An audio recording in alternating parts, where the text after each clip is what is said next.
नमस्कार दोस्तों।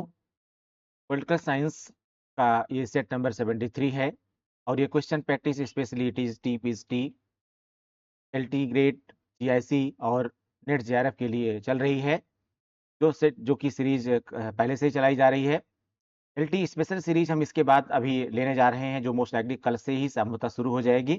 ठीक है, और वह एलटी और जीआईसी के लिए स्पेशल सीरीज होगी। लेकिन यह लमसम सभी एग्जाम के लिए, यानी टीजीटी के लिए भी, पीजीटी के लिए भी और नेट जेआरएफ और साथ में एलटी के लिए भी है। इसमें हम 100 सेट्स पूरे इसमें हम देंगे, जबकि जो एलटी की सीरीज हमारी होगी वो तब तक चलेगी जब तक कि आपका एग्जाम नहीं हो जाता है। ठीक है, तो इस सेट में बहुत इंपॉर्टेंट सेट ये भी है आपका। इस सेट में हमने कुल 15 क्वेश्चन लिए हैं और लगभग और सभी के सभी सेट जो है जो ये 73 नंबर सेट है, इसमें सभी के सभी क्वेश्चन हमने किससे लिए हुए हैं? वो संविधान संशोधन से लिए हुए हैं। संविधान संशोधन यानी कॉन्स्टिट्यूशन अमेंडमेंट से लिए हुए हैं। और जरूरत पड़ेगी इसमें तो हम इस 73 के अलावा एक सेट कॉन्स्टिट्यूशन अमेंडमेंट पर ही और लेंगे। ठीक है, और जो लोग नए जुड़ रहे हैं चैनल से, उनसे हमारी रिक्वेस्ट है कि जो इसके पहले के सेट हैं वो ज़रूर सॉल्व कर लें। और अगर उनका कॉम्बिनेशन हिस्ट्री और पॉलिटिकल साइंस दोनों है, तो हिस्ट्री की क्वेश्चन प्रैक्टिस भी ठीक पहले चल रही है, उसकी प्लेलिस्ट अलग से है, इसकी प्लेलिस्ट अलग से है। दोनों के सेट को आप सेट नंबर 1 से लेकर के लास्ट तक के पूरी सेट को सॉल्व कर लीजिए और चैनल पर बने रहिए। आगे भी जितने भी सेट आ रहे हैं उन सबको आप सॉल्व करते रहिए। साथ में मैंने कहा कि एलटी का हम नया सेट शुरू करने जा रहे हैं, नया क्वेश्चन प्रैक्टिस सेट शुरू करने जा रहे हैं और नया बैच भी हम एप्लीकेशन पर शुरू करने जा रहे हैं, जो मोस्ट लाइकली 1-2 दिन में हो जाएगा। ठीक है, तो फिलहाल अपनी तैयारी को अंतिम रूप दीजिए। बहुत ही गोल्डन चांस आपके लिए अभी ये आया हुआ है। इस गोल्डन चांस को, और अभी ये बस इसी 2 साल में अब की बार नैया पार का एक नारा दे दीजिए, जिसमें आपका मोस्ट लाइकली मांग चलिए कि कल्याण हो ही जाएगा, अगर आपने सही से प्रयास कर लिया बच्चों तक। ठीक है, फिलहाल आइए स्टार्ट करते हैं क्वेश्चन प्रैक्टिस में। पहला क्वेश्चन,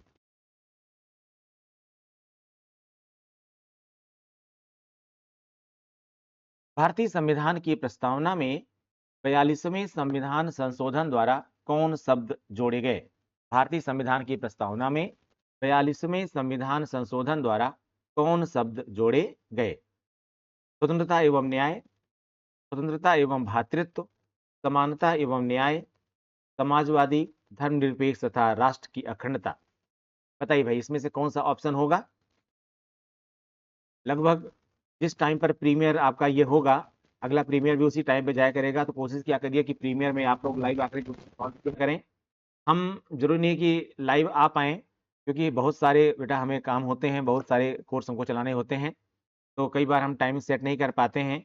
इसकी वजह से हम लाइव टाइम आपको नहीं दे पाते हैं, इसीलिए हम प्रीमियर लगवाते हैं कि आप वहाँ पर लाइव आकर के क्वेश्चन को सॉल्व कर सकते हैं। ठीक है, तो बताइए भाई, इनमें से जो 42nd कॉन्स्टिट्यूशन अमेंडमेंट था, उसके थ्रू किस जो है कौन से शब्द जोड़े गए थे? लगभग लगभग लोग आप लोग जानते होंगे, इससे पहले भी हम लोग करा चुके हैं। ये जो 42वां संविधान संशोधन था, आप जानते हैं इसको मिनी कॉन्स्टिट्यूशन भी कहा जाता है, लघु संविधान भी कहा जाता है। जहाँ तक संविधान की प्रस्तावना की बात है, तो इसमें 3 नए शब्द जोड़े गए थे। आंसर क्या होगा इसका? डी हो जाएगा। 3 नए शब्द किसमें लिखे गए हैं? डी ऑप्शन में लिखे गए हैं। समाजवादी, धर्मनिरपेक्ष तथा राष्ट्र की अखंडता। 42वां संविधान संशोधन 1976 में हुआ। कब हुआ था? 42वां संविधान संशोधन जो हुआ था ये 1976 में हुआ था। और यह संविधान संशोधन अब तक के संविधान संशोधनों में सबसे बड़ा संविधान संशोधन था। ठीक है, इसके द्वारा एक तो संविधान में 2 नए अध्याय जोड़े गए थे, 2 नए अध्याय जोड़े गए थे। एक अध्याय था 4A यानी 4 का जोड़ा गया था, और दूसरा अध्याय था इसमें 14th ए यानी 14 का, यानी 4 का और 14 का 2 नए अध्याय जोड़े गए थे। और इसके साथ साथ 9 नए अनुच्छेद भी जोड़े गए थे। अगर हम उन 9 नए अनुच्छेदों की बात करें, तो उनमें 39 का, 43 का, 51 का, 131 का, 145 का, 127 का, 128 का, ठीक है, और 257 का। ठीक है, ये नए जोड़े गए थे। साथ ही 52 अनुच्छेद 52 में भी इसमें संविधान में संशोधन किया गया था। ठीक है, अनुच्छेद 52 में भी इसमें परिवर्तन किया गया था। तो कुल मिलाकर के जो 42वां संविधान संशोधन था, यह भारतीय संविधान में अभूतपूर्व था। ठीक है, इसके बारे में चर्चा अभी आगे हम लोग और भी करेंगे। बहरहाल संविधान की प्रस्तावना में जो 3 नए शब्द जोड़े गए थे, यहाँ यह भी आपको हम बता दें कि दरअसल जो मूल संविधान था हमारा, उस संविधान में भी ये तीनों बातें अंतर्निहित थी। पहले से ही ये थी, ऐसा नहीं था कि ये थी नहीं। भारतीय संविधान एक तरह से समाजवादी संविधान ही था। धर्मनिरपेक्षता, पंथ निरपेक्षता की बात करता था और राष्ट्रीय एकता, अखंडता को बढ़ावा देने वाला था। लेकिन संविधान की प्रस्तावना में इन 3 नए शब्दों को जोड़ करके आप कह सकते हैं कि इन तीनों नए शब्दों को जोड़ने के साथ ही यह स्पष्ट हो गया कि भारतीय संविधान और भारत की सरकार किस प्रकार से काम करेगा। ठीक है, आइए अगला क्वेश्चन देखते हैं हम लोग। सेकंड क्वेश्चन क्या कहता है? सेकंड क्वेश्चन आपका, किस संशोधन द्वारा संविधान में नागरिकों के मौलिक कर्तव्य जोड़े गए हैं? किस संशोधन द्वारा संविधान में नागरिकों के मौलिक कर्तव्य जोड़े गए हैं? 42वां, 25वां, 44वां या 52वां? अभी हमने इससे पहले बताया भी आपको कि जो संविधान में जो 2 नए अध्याय जोड़े गए, एक तो 4 का जोड़ा गया और दूसरा 14 का जोड़ा गया। ठीक है, यानी 4A जोड़ा गया और 14A जोड़ा गया। ये किसके द्वारा जोड़ा गया था?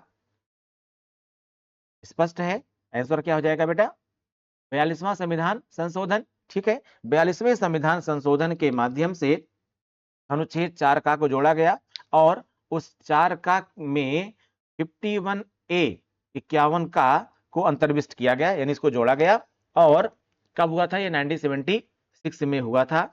और इस 42वें संविधान संशोधन के द्वारा जो मौलिक कर्तव्य जोड़े गए, उसमें 10 मौलिक कर्तव्य थे।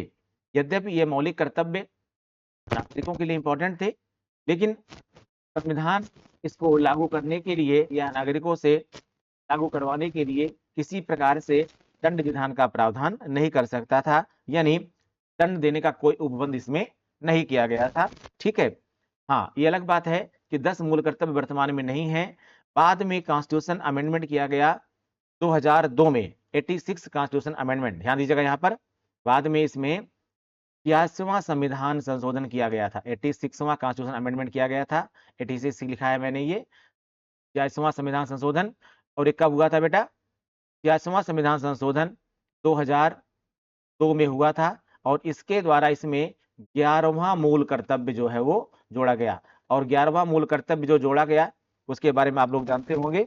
ठीक है, ये शिक्षा से संबंधित था, इसको हम बाद में आगे फिर से एक्सप्लेन करेंगे। ठीक, चलिए अगला क्वेश्चन देख लेते हैं। भारतीय संविधान के किस संशोधन द्वारा आंतरिक अशांति शब्द के स्थान पर, यहाँ पद लिखा हुआ है, इसको आप लोग जो है वो शब्द समझिएगा, आंतरिक अशांति शब्द के स्थान पर सशस्त्र विद्रोह शब्द का प्रयोग किया गया। ठीक, 2 जगह पर ये पद इस्तेमाल कर दिया गया है, गलती से छप गया है बेटा, ये तो आप लोग सही कर लीजिएगा। शब्द समझिएगा, पद नहीं बल्कि क्या है, ये शब्द है। भारतीय संविधान के किस संशोधन द्वारा आंतरिक अशांति शब्द के स्थान पर सशस्त्र विद्रोह शब्द का प्रयोग किया गया है? 44वां संशोधन, 43वां संशोधन, 42वां संशोधन या फिर 41वां संशोधन? बताइए भाई क्या होगा इसमें? ठीक है, आंसर होगा बेटा इसका ए, 44वां संविधान संशोधन। याद रखिएगा, मूल संविधान में अनुच्छेद 352 में, यानी राष्ट्रीय आपात की उद्घोषणा वाले प्रावधान में आंतरिक अशांति शब्द का इस्तेमाल किया गया था। और आंतरिक अशांति शब्द का कहीं ना कहीं दुरुपयोग भी हुआ था। ठीक है, जो इंदिरा गांधी के समय में आपातकाल लगाया गया था, क्योंकि वह आपातकाल आंतरिक अशांति के आधार पर लगाया गया था और आंतरिक अशांति जैसा देश में कहीं पर था नहीं। ठीक है, तो इस पर बहुत विवाद हुआ और बहुत तरह की राजनीतिक प्रक्रियाएं भी हुई, सामाजिक अशांति भी हुई, राजनीतिक उथल पुथल भी हुई, बहुत लोग जेल में गए। तो एक तरह से यह दुरुपयोग था। इसी दुरुपयोग को रोकने के लिए जब उसके बाद चुनाव हुआ, आम चुनाव हुआ और उस आम चुनाव में जनता पार्टी की सरकार बनी, तो जनता पार्टी जो कि बाद में भारतीय जनता पार्टी बनी, तो जनता पार्टी की सरकार ने 44वां संविधान संशोधन किया, 44th कॉन्स्टिट्यूशन अमेंडमेंट किया और इस अमेंडमेंट के द्वारा अनुच्छेद 352 में अनुच्छेद 352 में क्या किया गया, आंतरिक अशांति के स्थान पर सशस्त्र विद्रोह शब्द को जोड़ा। ठीक है, सशस्त्र विद्रोह शब्द को जोड़ा और एक चीज में और भी जोड़ा था, क्या कहा था कि राष्ट्रपति युद्ध, बाह्य आक्रमण अथवा क्या सशस्त्र विद्रोह की स्थिति में, राष्ट्रपति युद्ध, बाह्य आक्रमण अथवा सशस्त्र विद्रोह की स्थिति में केंद्रीय मंत्रिपरिषद की लिखित सिफारिश पर, लिखित सिफारिश याद रखिएगा, यह भी जोड़ा गया था, लिखित सिफारिश, केंद्रीय मंत्रिमंडल की लिखित सिफारिश, यहां दो शब्द इस्तेमाल किया मैंने, लिखित और केंद्रीय मंत्रिमंडल।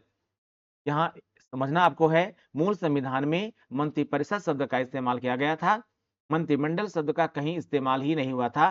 पहली बार 44वें संविधान संशोधन के द्वारा ये जो मंत्रिमंडल शब्द है यह अस्तित्व में आया। ठीक है, मंत्रिमंडल, और इसी को इंग्लिश में कहते हैं कैबिनेट। क्या कहते हैं बेटा, कैबिनेट कहते हैं। और तो पहली बार क्या किया गया कि राष्ट्रपति युद्ध, बाह्य आक्रमण अथवा सशस्त्र विद्रोह के स्थान पर मंत्रिमंडल की लिखित सिफारिश पर, मंत्रिमंडल की लिखित सिफारिश पर राष्ट्रीय आपात की उद्घोषणा करेगा। ठीक है, अब यहां पर मंत्रिमंडल को एक्सप्लेन भी करना जरूरी था कि भाई मंत्रिमंडल है क्या। यहां याद रखना बेटा आपको कि जो हमारी मंत्रिपरिषद होती है, यानी काउंसिल ऑफ मिनिस्टर्स जो होती है, जो काउंसिल ऑफ मिनिस्टर्स होती है, काउंसिल ऑफ मिनिस्टर्स में 5 प्रकार के मंत्री होते हैं, याद रखिएगा। संविधान में 3 प्रकार के मंत्रियों का ही उल्लेख है, एक क्या है, कैबिनेट मंत्री, दूसरे हैं राज्य मंत्री और तीसरे हैं उप मंत्री। लेकिन जो है कैबिनेट मंत्री स्वतंत्र प्रभार और राज्य मंत्री स्वतंत्र प्रभार भी बनाए जाते हैं। तो कुल मिला के कैबिनेट मंत्री स्वतंत्र प्रभार, राज्य मंत्री स्वतंत्र प्रभार और इसके अलावा उप मंत्री, ये कुल मिला के 5 मंत्री होते हैं और इनसे मिलकर के बनने वाली संस्था को हम क्या नाम देते हैं, मंत्रिपरिषद कहते हैं। क्या कहते हैं, मंत्रिपरिषद। लेकिन अभी हमने इसी में एक नाम लिया, कैबिनेट मंत्री। तो कैबिनेट मंत्री याद रखिएगा आप लोग, कैबिनेट मंत्रियों के समूह से मिलकर बनने वाले कैबिनेट मंत्रियों के समूह को, यानी कैबिनेट मंत्रियों के समूह को ही क्या कहते हैं, कैबिनेट कहते हैं, मंत्रिमंडल कहते हैं। ठीक है, केवल कैबिनेट मंत्रियों का जो समूह होता है वही क्या कहलाता है, कैबिनेट कहलाता है, मंत्रिमंडल कहलाता है। तो यहाँ इंपॉर्टेंट क्या हो गया कि मंत्रिमंडल की लिखित सिफारिश पर, यानी यहाँ मंत्रिपरिषद के स्थान पर मंत्रिमंडल शब्द को लाया गया, क्योंकि मंत्रिमंडल में केवल कैबिनेट स्तर के मंत्री शामिल होते हैं। जाहिर सी बात है कि आप राष्ट्रीय आपात की बात कर रहे हैं और राष्ट्रीय आपात से बड़ी घटना संविधान में फिलहाल नहीं है। तो राष्ट्रीय आपात एक बहुत महत्वपूर्ण विषय है और इसको लागू करने के लिए बहुत उच्च सोच वाले मंत्रियों की आवश्यकता होती है। इसको आनन फानन में और मजाक में लागू नहीं कर सकते। ठीक है, इसीलिए इसको लागू करने के लिए भी सख्त नियम बनाए गए हैं। क्या बनाया गया है आपको पता होगा कि जब इसको मैंने बताया इस प्रकार से इसको लागू कर दिया जाएगा, 1 महीने के अंदर इसको संसद के दोनों सदनों द्वारा पारित कराना पड़ता है। पारित कराने का प्रावधान क्या है, पारित कराने का प्रावधान यह है कि उपस्थित संसद के दोनों सदनों में उपस्थित और मतदान करने वाले सदस्यों का 2/3 बहुमत होना चाहिए। इन 1 महीने के अंदर इसका अनुमोदन होना चाहिए। ठीक है, हाँ ये अलग बात है कि वापस लेने के लिए इसको आप साधारण बहुमत से ही वापस ले सकते हैं, लेकिन लागू करने के लिए आपका विशेष बहुमत होना चाहिए। चलिए अगला क्वेश्चन देखते हैं बेटा। अगला क्वेश्चन क्या कह रहा है, निम्न में से कौन सा संशोधन संविधान का मिनी सुधार माना जाता है। निम्न में से कौन सा संशोधन संविधान का मिनी सुधार माना जाता है। 42वां संशोधन, 44वां संशोधन, 52वां संशोधन, उपयुक्त में से कोई नहीं। अभी इससे पहले मैंने इसका आंसर बता दिया था आपको। ठीक है, कि जो ये 42वां संशोधन है हमारा, 42वां संशोधन जो है उसको हम संविधान का मिनी सुधार भी कहते हैं। यहाँ एक उस पर थोड़ा सा विवाद, या आप सोच सकते हैं कि सुधार कहा जाए या संशोधन कहा जाए। तो इसमें नो डाउट कि 42वें संशोधन के द्वारा कुछ ऐसे परिवर्तन भी हुए जिनको 44वें में बदला गया, इनको 44वें में बदला गया और वो आवश्यक थे, या कह सकते हैं कि 42वें के द्वारा वे अनावश्यक संशोधन किए गए, वे सुधार तो कतई नहीं कहे जा सकते थे। लेकिन उन सब के अलावा यानी चंद चीजों को छोड़ दिया जाए तो जो व्यापक तौर पर इसको देखा जाए अगर, तो वास्तव में 42वां संविधान संशोधन एक प्रकार से संविधान में महत्वपूर्ण सुधार भी था।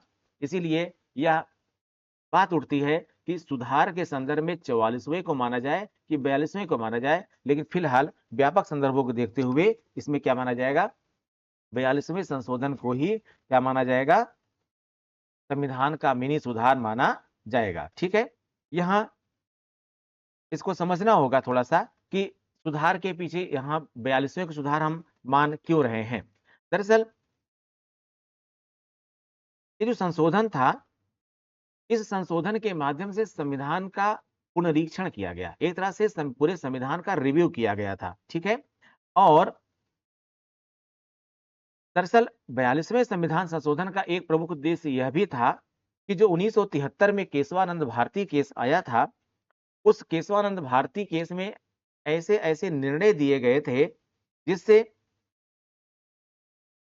कुछ अन्य समस्याएं भी हो सकती थी, उनको स्पष्ट करना जरूरी था। यानी इस तरह से कह सकते हैं केशवानंद भारती केस के में दिए गए निर्णयों से कई तरह के अन्य विकल्प भी उपलब्ध हो गए थे या कठिनाइयां हो गई थी। उन कठिनाइयों से क्या कह सकते हैं उसको आपको कि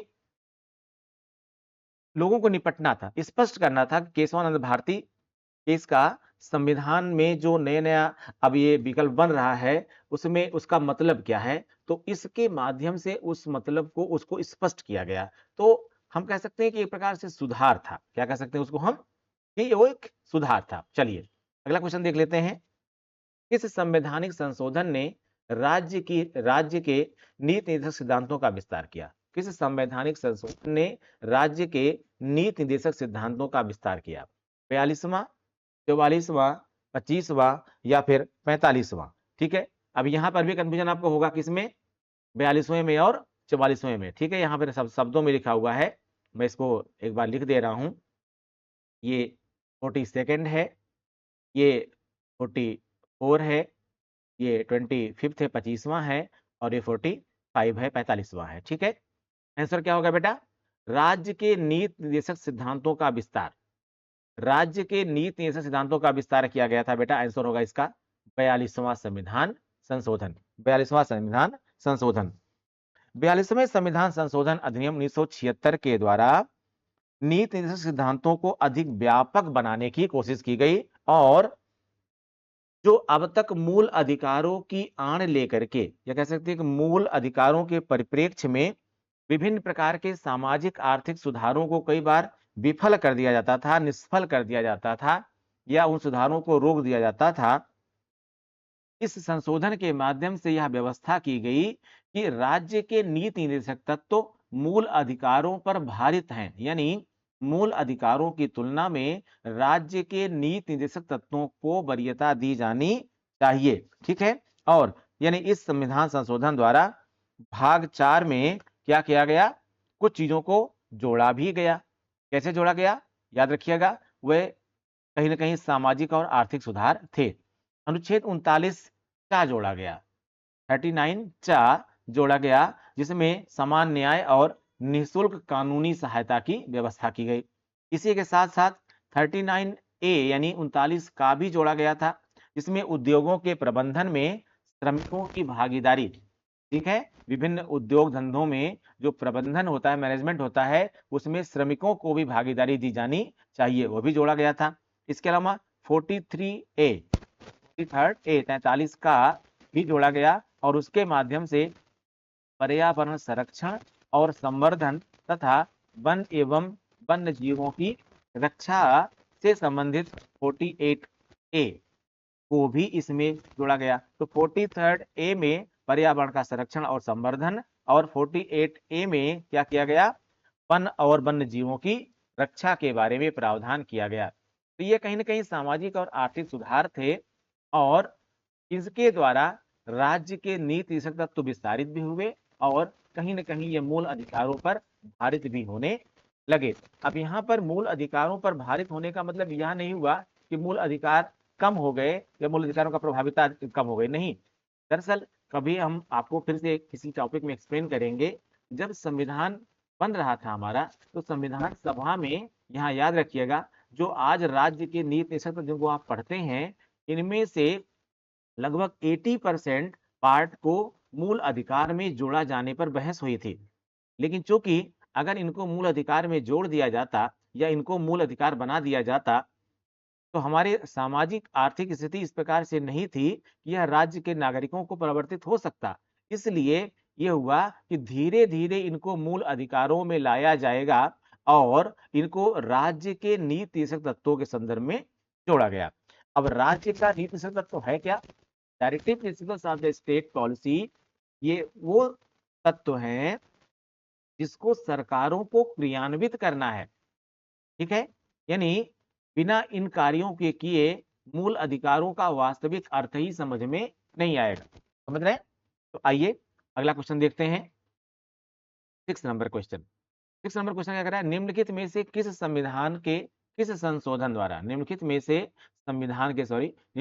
संविधान के किस संशोधन द्वारा स्पष्ट रूप से यह बताया गया कि भारत का राष्ट्रपति मंत्रिपरिषद द्वारा दिए गए परामर्श को मानने के लिए बाध्य है? निम्नलिखित में से संविधान के किस संशोधन द्वारा स्पष्ट किया रूप से यह बताया गया कि भारत का राष्ट्रपति मंत्रिपरिषद द्वारा, याद रखिएगा, मंत्रिपरिषद द्वारा दिए गए परामर्श को मानने के लिए मंत्रिपरिषद द्वारा दिए गए परामर्श को मानने के लिए बाध्य है? 25वां, 48वां, 42वां या फिर 45वां?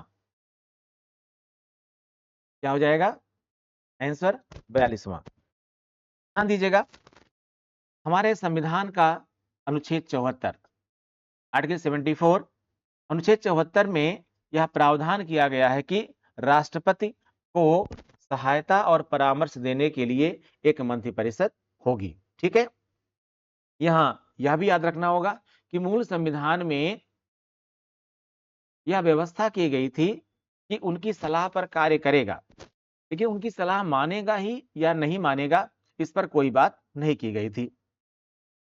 42वें संविधान संशोधन के माध्यम से उनको बाध्य कर दिया गया कि अगर केंद्रीय मंत्रिमंडल कोई सिफारिश आपको करती है किसी भी संदर्भ में, तो राष्ट्रपति के पास केवल एक ही विकल्प है कि उस सिफारिश पर हस्ताक्षर कर दे, यानी उस सिफारिश को, परामर्श को स्वीकार कर ले। ठीक है, अब कहीं ना कहीं एक तरह से यह राष्ट्रपति के पद की गरिमा को कम करता था। राष्ट्रपति के पद को एक रबर स्टैंप बना दे रहा था कि जहां पर चाहो वहां पर उठा के लगा दो। यह एक तरह से अच्छा कार्य नहीं था।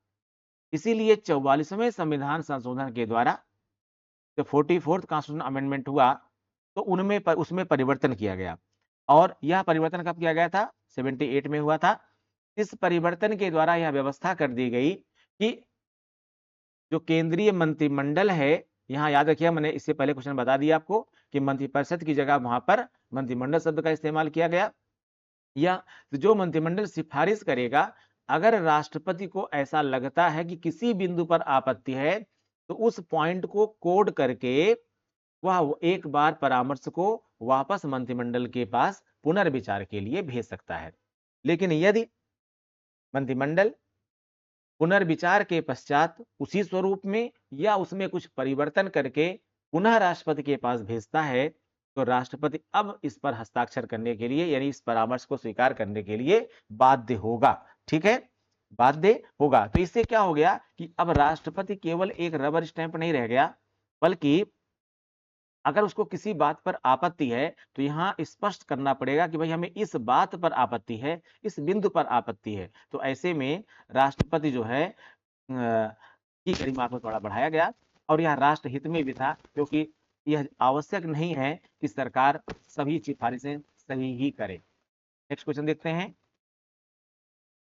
अगला क्वेश्चन क्या है?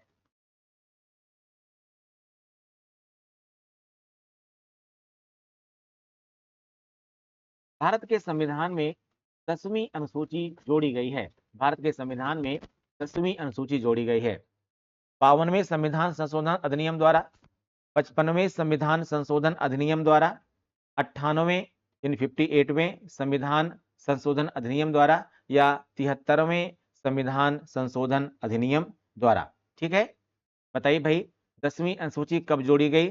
कौन सा संविधान संशोधन था? बताइए, 52वां था, 55वां था, 58वां था या फिर 73वां था? 10वीं अनुसूची को जोड़ा गया 52वें संविधान संशोधन अधिनियम द्वारा। ठीक है, 52वां संविधान संशोधन अधिनियम कब लाया गया? 1985 में लाया गया, 1985 में लाया गया। और 10वीं अनुसूची में, ठीक है, 10वीं अनुसूची को क्या किया गया? इसमें जोड़ा गया। और इसमें, इस अनुसूची में दल बदल विरोधी कानून विषयक प्रावधान किए गए। दल बदल निरोधी प्रावधान किए गए। यानी इससे पहले क्या होता था? आसानी से लोग इस दल से उस दल चले जाते थे और बीच सरकार में, बीच कार्यकाल में सरकारें अक्सर अल्पमत में आ जाती थी, या एक तरह से सांसदों के द्वारा, विधायकों के द्वारा विधानसभाओं में या लोकसभाओं में ब्लैकमेलिंग होती थी। एक तरह से खरीद फरोख्त को बढ़ावा मिलता था और करप्शन को बढ़ावा मिलता था। 52nd कॉन्स्टिट्यूशन अमेंडमेंट के थ्रू जो हमारी 10th शेड्यूल जोड़ी गई कॉन्स्टिट्यूशन में, उसमें दल बदल निरोधी प्रावधानों को स्पष्ट किया गया कि अगर ऐसा ना कर, अगर इस व्यवस्था के तहत अगर आपने परिवर्तन किया है तो ठीक है, अदरवाइज आपकी मेंबरशिप क्या हो जाएगी? समाप्त हो जाएगी। ठीक, तो इसमें आंसर क्या होगा बेटा? ये हो जाएगा। आइए अगला क्वेश्चन देखते हैं। इस संविधान संशोधन ने मतदाता की आयु 21 वर्ष से घटाकर 18 वर्ष कर दी। ठीक है, किस संविधान संशोधन ने मतदाता की आयु 21 वर्ष से घटाकर 18 वर्ष कर दी? 52वां संशोधन, 60वां संशोधन, 61वां संशोधन या फिर 62वां संशोधन? ठीक है, किस संविधान संशोधन ने मतदाता की आयु 21 वर्ष से घटाकर 18 वर्ष कर दी? यहां आंसर क्या हो जाएगा आपका? 61वां संशोधन। क्या हो जाएगा answer? 61 constitution amendment. Rajiv Gandhi के समय यह परिवर्तन हुआ था और 61वां संविधान संशोधन 1988 में किया गया था। इस संशोधन के द्वारा मतदान करने की, यानी मतदाताओं की जो आयु है वो पहले क्या थी? पहले मतदाताओं की आयु न्यूनतम क्या थी? 21 वर्ष थी, और इसके द्वारा क्या कर दिया गया? 18 वर्ष कर दिया गया। यानी और युवा लोग, जो नए नए युवा हुए हैं, ये लोग जो है, अब इस पर विचार विमर्श हो सकता है, विवाद भी हो सकता था, हुआ भी कि 21 वर्ष ठीक थी कि 18 वर्ष ठीक थी। बहरहाल परिवर्तन किया गया 61वें संविधान संशोधन के माध्यम से, और उसे किया गया है 18 वर्ष। ठीक है, और ये जो परिवर्तन किया गया था, इसे 28 मार्च 1989, 28 मार्च 1989 यानी 1989 से प्रभावी भी कर दिया गया था। और ये जो नए नए मतदाता बने थे 18 वर्ष की आयु वाले, इन्होंने सबसे पहली बार अपने मताधिकार का प्रयोग भी जल्दी ही कर लिया था। कब किया था? 1989 में ही कर दिया था। एक क्वेश्चन पूछा गया है पीछे, उसमें मैं इसको बता दे रहा हूं आपको। 1989 में जो 9वीं लोकसभा बनी थी, 9वीं लोकसभा का जो चुनाव था, ये 9वीं लोकसभा के चुनाव में ही सबसे पहले इस 18 वर्ष के जो मतदाता बने थे, इन्होंने पहली बार 9वीं लोकसभा के चुनाव में अपने मताधिकार का प्रयोग किया था। ठीक है, याद रखिएगा, 9वीं लोकसभा के चुनाव में पहली बार इन मतदाताओं ने अपने मताधिकार का प्रयोग किया था। आइए बेटा अगला क्वेश्चन देखते हैं। संविधान का कौन सा संशोधन ग्राम पंचायतों को संवैधानिक मान्यता प्रदान करता है? ताम में आ की मात्रा नहीं लगी हुई है, ठीक से पढ़िएगा इसको आप लोग। संविधान का कौन सा संशोधन ग्राम पंचायतों को संवैधानिक मान्यता प्रदान करता है? 73वां, 74वां, 75वां? इनमें से कोई नहीं, इनमें से कोई नहीं। याद रखिएगा, संविधान का जो 73वां और 74वां संविधान संशोधन था, 73वां और 74वां दोनों ही पंचायतों से संबंधित थे, दोनों ही पंचायतों से संबंधित थे। और ये संशोधन पंचायतों को सशक्त बनाने, पंचायतों को व्यवस्थित करने और स्थानीय निकाय के संदर्भ में भारत की जो एक सशक्त पहल के तौर पर जाने जा सकते हैं। ठीक है, और इस संशोधन में जो 73वां संविधान संशोधन था, उसके द्वारा संविधान में क्या जोड़ा गया? तो एक नई अनुसूची जोड़ी गई, और 74वें के द्वारा भी एक नई अनुसूची को जोड़ा गया। 73वां संविधान संशोधन जो कि 1992 में किया गया था, इसके द्वारा संविधान में 11वीं अनुसूची और 74वें संविधान संशोधन के द्वारा संविधान में 12वीं अनुसूची को जोड़ा गया। ठीक है, और इन अनुसूचियों के माध्यम से 73वें के द्वारा ग्राम पंचायतों और 74वें के द्वारा नगर पंचायतों को सशक्त बनाया गया। ठीक है, तो ये 73वां संविधान संशोधन था जो कि कब किया गया, 1992 में किया गया। ये अलग बात है कि इसको 93 से लागू किया गया था। ठीक है, चलिए अगला क्वेश्चन देख लेते हैं।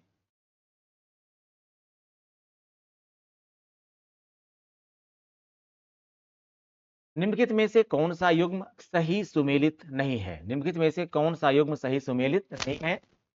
42वां संशोधन मौलिक कर्तव्य, 52वां संशोधन दल बदल निरोधक कानून, 73वां संशोधन पंचायती राज और 84वां यानी 84वां संशोधन केंद्र राज्य संबंध। बताइए भाई इनमें कौन सा सही सुमेलित, ध्यान दीजिएगा, नहीं है पूछ रहा है, कौन सा सही सुमेलित नहीं है। इस बार देख लीजिए, 42वां मौलिक कर्तव्य, 52वां दल बदल निरोधक, 73वां पंचायती राज और 74वां केंद्र राज्य संबंध। सही कौन सा नहीं है? ये जो 84 कॉन्स्टिट्यूशन अमेंडमेंट था, 84 कॉन्स्टिट्यूशन अमेंडमेंट के द्वारा लोकसभा और विधानसभा की सीटों का पुनर्निर्धारण करने का जो प्रावधान था, ठीक है, वो किया गया। यानी 84 कॉन्स्टिट्यूशन अमेंडमेंट के द्वारा ये कब हुआ था? वर्ष 2000 में हुआ था। इस संशोधन के द्वारा वर्ष 2026 तक लोकसभा और विधानसभा की जो सीटें हैं उनको यथावत रखा जाएगा, एज इट इज रखा जाएगा, ये प्रावधान किया गया। यहाँ ये भी याद रखिएगा कि जो 42वां संविधान संशोधन था उसके द्वारा मौलिक कर्तव्य जोड़े गए, स्पष्ट है। 52वें के द्वारा दल बदल निरोधक कानून लाया गया, वो भी स्पष्ट है। और 73वें के द्वारा पंचायती राज व्यवस्था लाई गई, अभी मैंने बताया इससे पहले के क्वेश्चन में। और 74वें के द्वारा नगरीय पंचायती निकायों की स्थापना की गई, यानी संविधान में 11वीं और 12वीं सूची को जोड़ा गया था। ठीक है, तो आइए अगला क्वेश्चन देखते हैं हम लोग।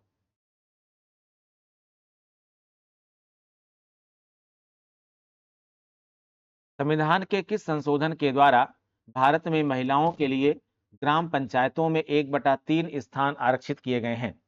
संविधान के किस संशोधन के द्वारा, संविधान के किस संशोधन के द्वारा भारत में महिलाओं के लिए ग्राम पंचायतों में 1/3 स्थान आरक्षित किए गए हैं?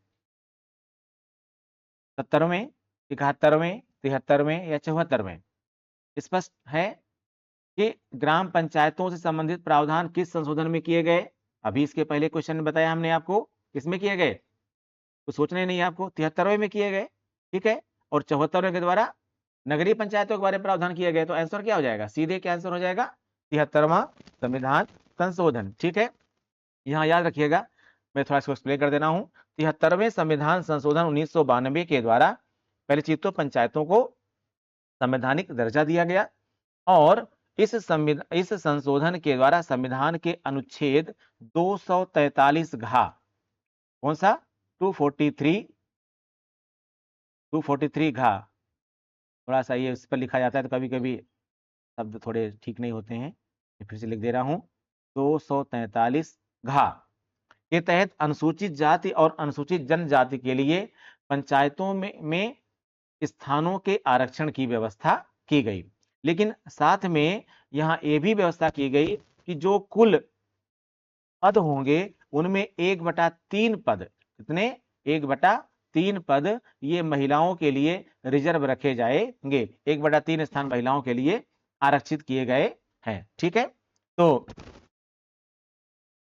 ये क्या था? इसमें आंसर क्या हो जाएगा? 73वां संविधान संशोधन। चलिए इसके अलावा आइए अगला क्वेश्चन देखते हैं। भारतीय संविधान का 79वां संशोधन यानी 79वां संविधान संशोधन अधिनियम निम्नलिखित में से किससे संबंधित है? 79th कॉन्स्टिट्यूशन अमेंडमेंट किससे संबंधित है? केंद्र राज्य संबंध से, दो राजनीतिक दलों की स्थापना से, मूल अधिकार से, या फिर लोकसभा और राज्य विधानसभाओं में अनुसूचित जातियों और अनुसूचित जनजातियों के आरक्षण से।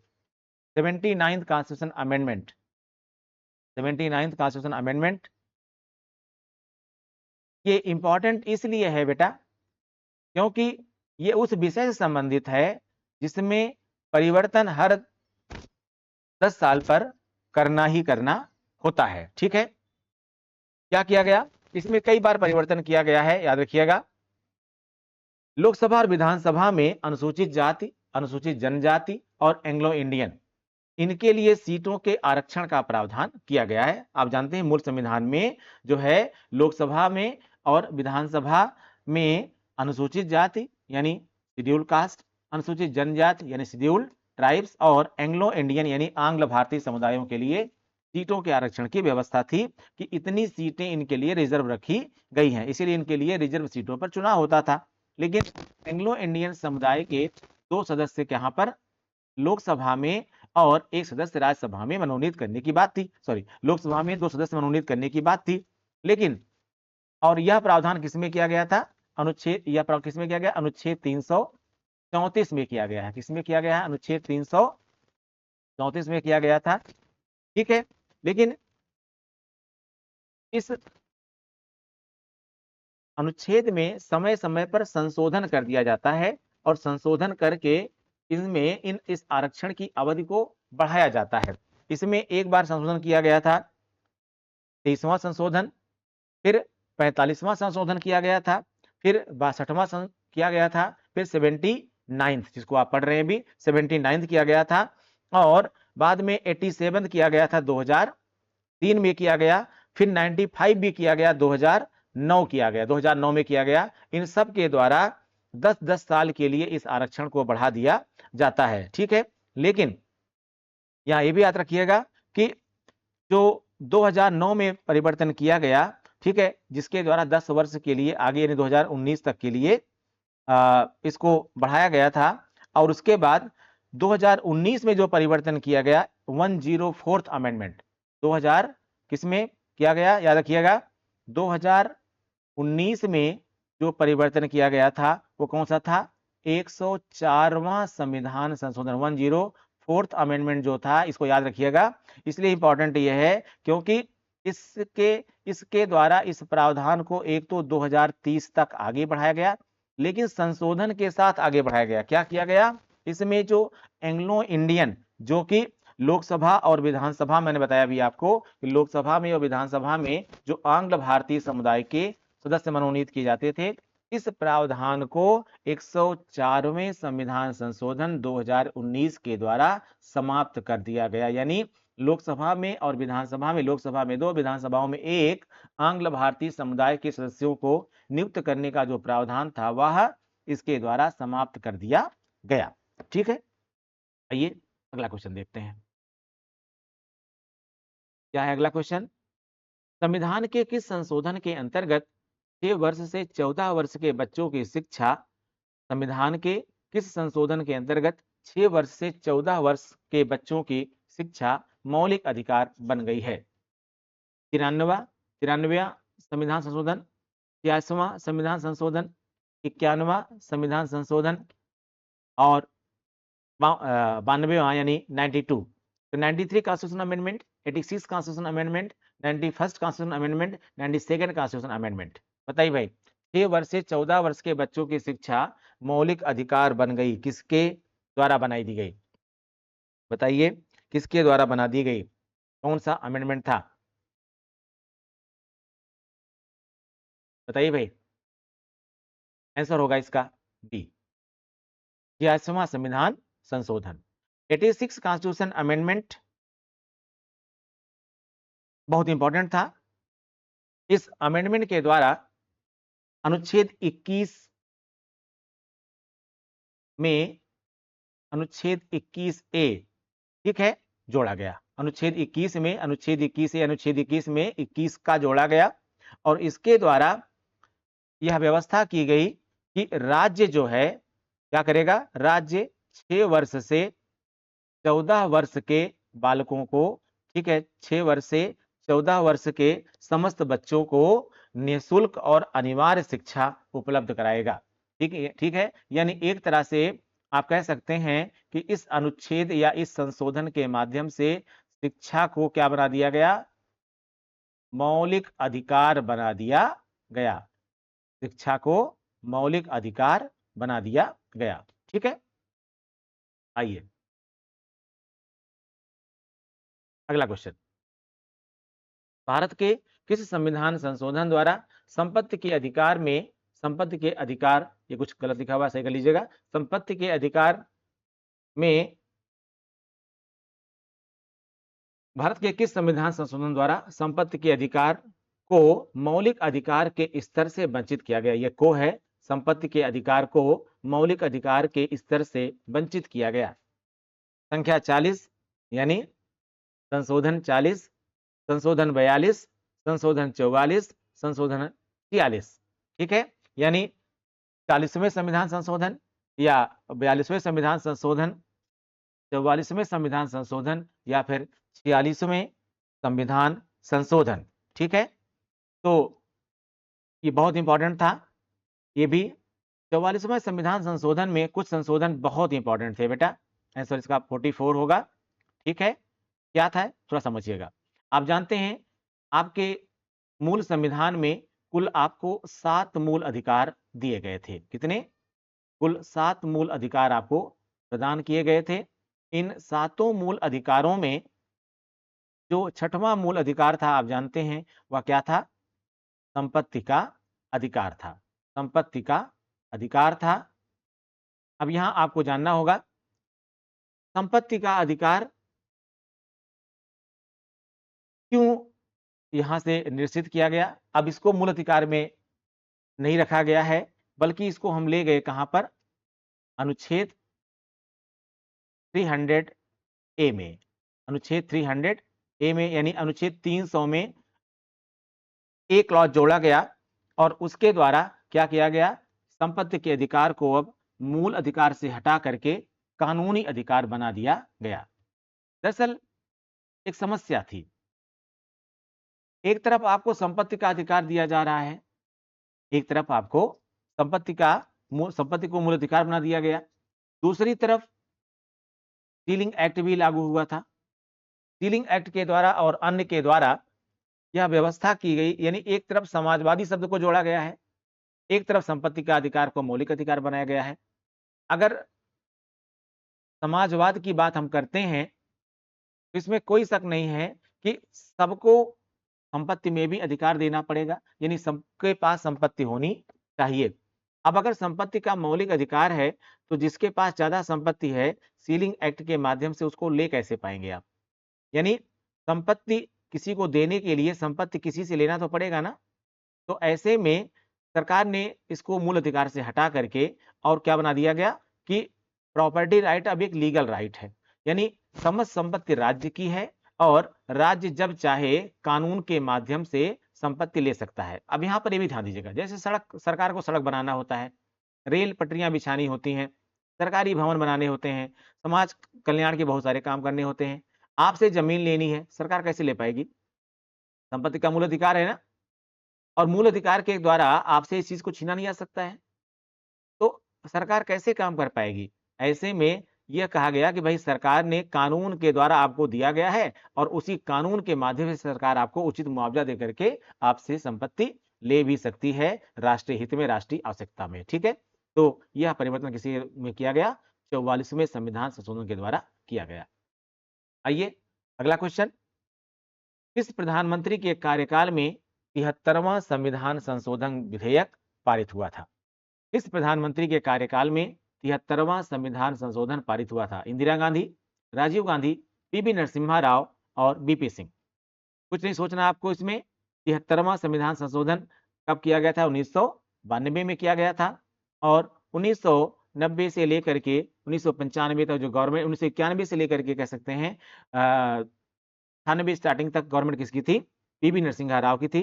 पीवी नरसिम्हा राव बहुत ही अच्छे प्रधानमंत्री थे। ठीक है, इनके इस कार्यकाल में बहुत महत्वपूर्ण सुधार कह सकते हैं हुआ, जिनमें जो आर्थिक सुधार हुए वो तो हुए ही, स्थानीय निकायों के संदर्भ में भी बहुत महत्वपूर्ण सुधार हुआ। 73वें संविधान संशोधन के द्वारा, मैंने पहले बताया आपको, संविधान में 11वीं सूची को जोड़ा गया, जिसमें ग्रामीण पंचायती राज व्यवस्था की गई। ठीक है, और ग्रामीण पंचायती राज व्यवस्था को संवैधानिक दर्जा दिया गया। और 74वें के द्वारा संविधान में 12वीं सूची को जोड़ा गया, जिसके द्वारा नगरीय पंचायती राज व्यवस्था को संवैधानिक दर्जा दिया गया, यानी इनको विधि सम्मत बनाया गया। ठीक है, और जिससे सभी राज्यों में एक रूपता हो और कुछ स्थानीय आवश्यकताओं के अतिरिक्त लगभग पूरे देश में एक जैसा पंचायती राज नगरीय व्यवस्था भी और ग्रामीण व्यवस्था भी हो पाएगी। तो यह परिवर्तन कब किया गया था? पीवी नरसिंह राव साहब के समय में किया गया था। तो ये थे बेटा कुल 15 क्वेश्चन आपके, और कोशिश किया हमने एक्सप्लेन करने की। सीरीज कंटिन्यू रखेंगे, आप लोग जुड़े रहिए। और अगला भी सेट हम अभी संविधान संशोधन पर ही ले आएंगे, क्योंकि बहुत सारे अमेंडमेंट अभी इसमें हमारे छूट गए हैं। ठीक है, तो बाकी हम नेक्स्ट लाते हैं। Thank you.